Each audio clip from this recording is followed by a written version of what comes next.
Welcome to my channel. আমার চ্যানেলে আপনাদের স্বাগতম। আজকে আমি বোয়াল মাছের রেসিপি নিয়ে আপনাদের সামনে আসছি। এই রেসিপি বানানোর জন্য এখানে আমি মাছটা কেটে ধুয়ে নিয়েছি। এখন আমি এর মধ্যে পরিমাণ মতো লবণ দিলাম আর দিচ্ছি পরিমাণ মতো হলুদ। এবার আমি এগুলি মেখে নেব। এখন প্যান বসিয়েছি, প্যানে ছোটো এক বাটি তেল দিলাম। এগুলি সরিষার তেল। তেল গরম হয়েছে, এবার আমি মাছগুলো ছেড়ে দিচ্ছি। এভাবেই আমি সবগুলো মাছ ছেড়ে দেব।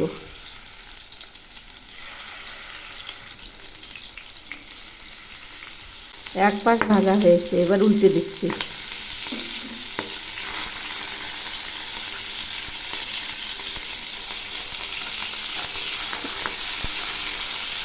এভাবেই আমি সবগুলো উল্টে দেব।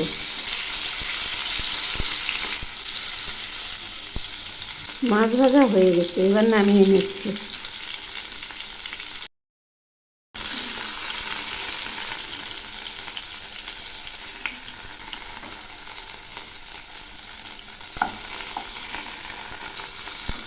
এই যে দেখুন, সবগুলো নামিয়ে নিলাম।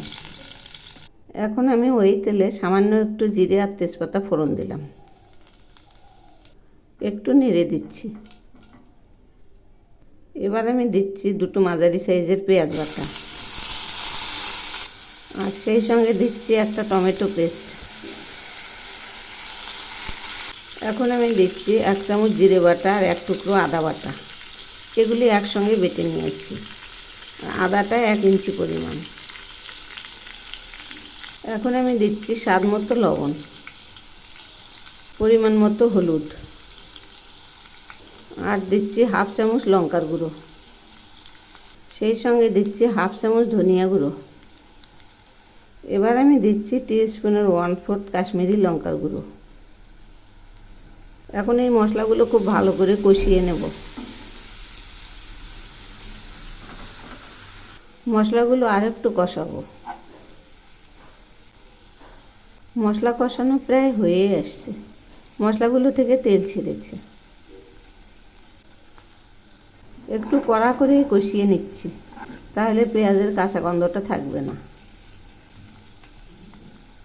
কষানো হয়ে গেছে, এবার মিক্সি ধোয়া জলটা দিয়ে দিচ্ছি। সেই সঙ্গে আরেকটু জল দিলাম। একটু নেড়ে দিচ্ছি।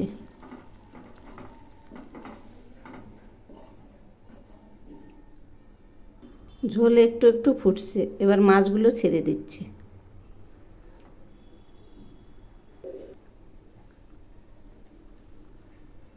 এখন আমি মাছগুলো একটু উল্টে পাল্টে দিচ্ছি।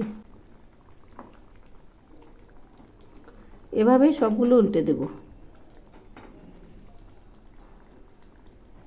এখন আমি দিচ্ছি 2-4 কোয়া চিনি, সামান্য একটু। রান্নাটা এখন হয়ে গেছে। সব শেষে আমি দিচ্ছি সামান্য একটু গরম মশলার গুঁড়ো।